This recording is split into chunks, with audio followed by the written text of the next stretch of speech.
Bonjour à tous et bienvenue sur Rare à l'écoute, le podcast dédié aux maladies rares.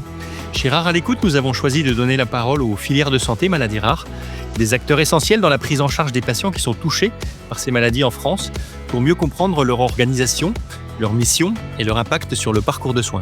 Aujourd'hui, nous continuons de découvrir la filière Orchid, la filière de santé des maladies rénales rares. Et pour évoquer le parcours en néphrogénétique, nous avons le plaisir d'accueillir le docteur Guillaume Dorval. Bonjour, docteur Dorval. Bonjour. Docteur Dorval, vous êtes néphrologue pédiatre et généticien au sein du service de médecine génomique des maladies rares de l'hôpital Necker Enfants Malades à Paris.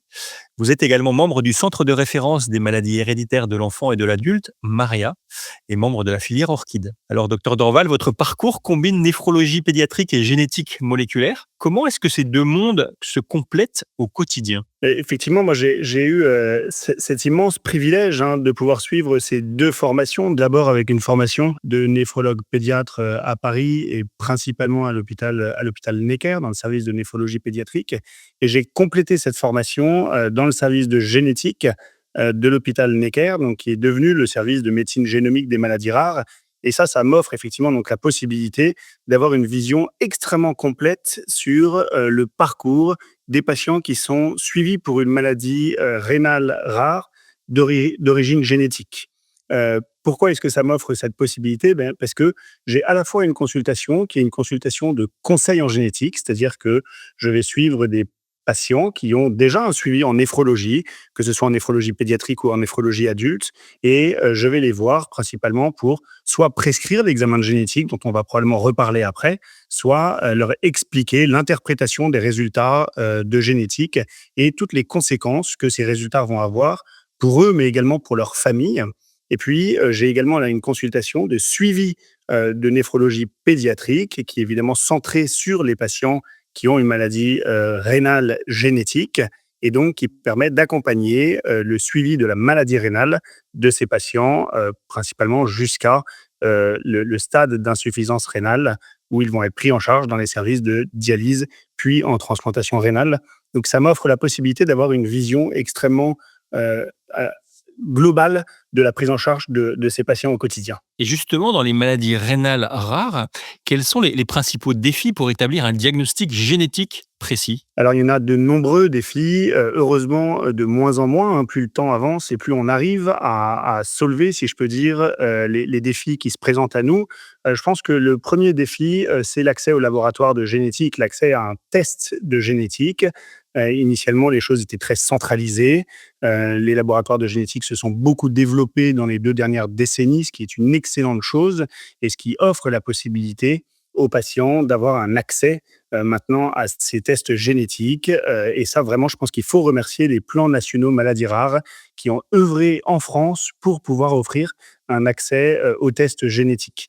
Et puis, une fois que le patient a eu accès à ce test génétique, eh bien, au sein du laboratoire, il y a des défis techniques et tous les diagnostics ne sont pas équivalents. Il y a des technologies qui sont facilement mises en place dans certains laboratoires et d'autres plus difficilement mises en place. Et puis, il y a certaines régions du génome, donc de l'ADN, qui ne sont pas accessibles aux tests génétiques et donc qui persistent encore des défis, on va dire, d'accès à ces régions, d'accès à l'interprétation notamment de ces régions. L'interprétation, c'est également un défi qui est absolument majeur, puisque lire un génome, en quelque sorte, c'est rechercher une faute d'orthographe dans un livre. Donc, si jamais vous avez un livre de 500 pages et que vous devez rechercher une faute d'orthographe sans avoir une aide d'un ordinateur bioinformatique, etc., c'est parfois compliqué. Et ce que j'ai l'habitude de dire, c'est qu'il y a parfois des mots dont vous connaissez l'orthographe et donc vous allez pouvoir identifier une faute d'orthographe facilement. Et puis, il y a des mots où même vous, en tant que journaliste, vous maniez cette langue et pourtant, vous ne connaissez pas forcément l'orthographe de tous les mots. Et donc, ça peut rendre très, très difficile la lecture du génome. Donc, c'est aujourd'hui les défis qu'on a, ils sont principalement là. Et concrètement, comment s'opère la consultation génétique avec les patients et quelle est son importance ? La consultation de génétique, c'est vraiment l'élément central dans le parcours de soins d'un patient qui a une maladie rénale dont on suspecte une origine monogénique. Pourquoi c'est un élément central ? Parce que il y a tout d'abord dans cette consultation, qui est une consultation qui est longue, hein. Je veux dire la plupart des consultations en médecine durent entre un quart d'heure et 1/2 heure, on va dire, en pédiatrie. La consultation de génétique dure facilement 1 heure pour pouvoir être bien réalisable, bien réalisée. Ce temps, tout le monde ne l'a pas forcément, hein, donc c'est un élément qui est à prendre en compte et donc cette consultation, elle va se diviser en 2 parties. Il y a, toute une partie, on va dire qui est très clinique et qui permet d'aller recueillir l'ensemble des informations qui vont permettre d'interpréter l'examen de génétique qui va être réalisé derrière. On a souvent tendance à dire qu'on fait un examen de génétique de plus en plus large maintenant. Il y a quelques années, on faisait des examens de génétique qui étaient ciblés sur certains gènes. Aujourd'hui, on fait des examens de génétique, on lit l'ensemble du génome. En réalité, on lit l'ensemble du génome à la lueur des données cliniques qui ont été recueillies pendant cette consultation. Donc, si jamais cette consultation de génétique et si jamais l'histoire du patient, l'histoire clinique du patient et de sa famille ne sont pas bien recueillies, la lecture et l'interprétation des données de génétique sont extrêmement délicates ensuite.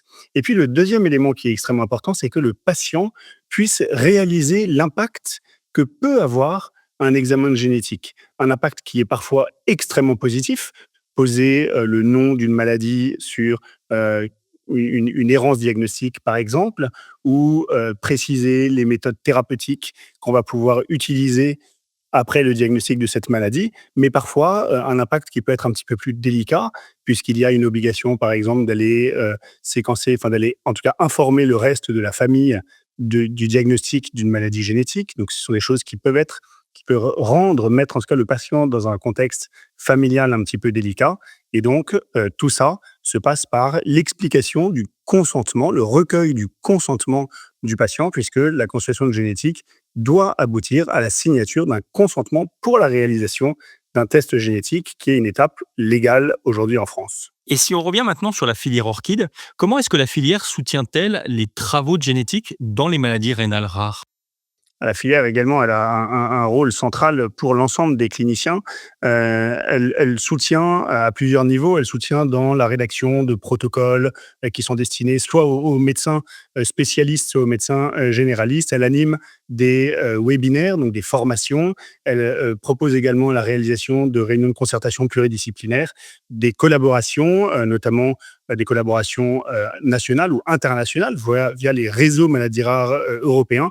Et puis une aide qui est également très importante, qui est une aide financière, puisqu'elle permet parfois de faire un tuilage financier dans certaines situations, et donc un soutien qui est absolument majeur pour tout ce réseau. Et justement, est-ce que vous pouvez nous partager quelques exemples de découvertes biologiques qui ont changé le diagnostic et ou la stratégie thérapeutique pour les patients? Ah, j'en ai beaucoup là, on n'a pas assez de temps pour pouvoir tous vous les partager, mais je pense qu'un des éléments, qui est vraiment extrêmement important, par exemple, dans la prise en charge des maladies, rénales, ça a été l'identification de gènes impliqués dans les syndromes néphrotiques, qui sont, une maladie rénale qui était considérée comme une maladie immunitaire et donc traitée avec des immunosuppresseurs. La découverte de ces gènes-là a permis, de changer la prise en charge thérapeutique, des patients et de ne pas, donner des immunosuppresseurs, donc des traitements qui peuvent être nocifs quand ils ne sont pas nécessaires. Et donc ça, c'est quelque chose qui date aujourd'hui d'il y a presque 30 ans maintenant, la découverte de ces gènes, qui a été absolument majeure. Et puis, si on se projette un tout petit peu, toute l'émergence des thérapies innovantes, et j'entends des thérapies géniques, la cystinose par exemple, il y a déjà des essais cliniques, mais également pour d'autres maladies qui vont arriver dans les prochaines années. Alors justement, et ça sera notre conclusion, comment est-ce que vous imaginez, docteur Dorval, l'évolution de la génétique dans la pratique néphrologique des prochaines années? Alors, l'évolution de la génétique, il y a la génétique diagnostique. La génétique diagnostique, je pense que les choses sont en train de s'harmoniser, notamment avec l'émergence du séquençage du génome, la baisse des prix, donc c'est-à-dire la possibilité d'harmoniser les techniques de séquençage, ce qui va évidemment simplifier énormément les choses sur le territoire national, d'autant que on est chapeauté par ces filières qui permettent d'avoir, et aujourd'hui les bases de données nationales, donc qui permettent d'avoir accès à l'ensemble de ces possibilités de séquençage. Le grand défi va être dans l'interprétation de la quantité de données biologiques qui va être générée par ces séquençages.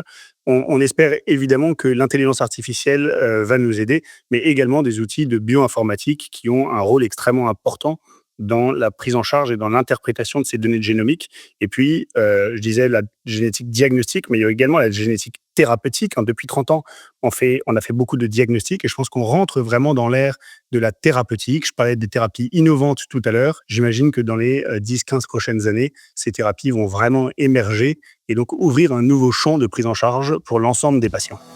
Un grand merci, Dr Dorval, de nous avoir permis de mieux connaître ce parcours en néphrogénétique au sein de la filière Orchid. Si vous désirez aller plus loin et en savoir davantage sur cette filière, rendez-vous sur notre site internet www.raralecoute.com ou sur le site d'Orchid, filièreorchid.com. Merci de votre fidélité. Nous vous donnons rendez-vous sur la chaîne Rare à l'écoute pour un prochain numéro dédié aux maladies rares. À très vite.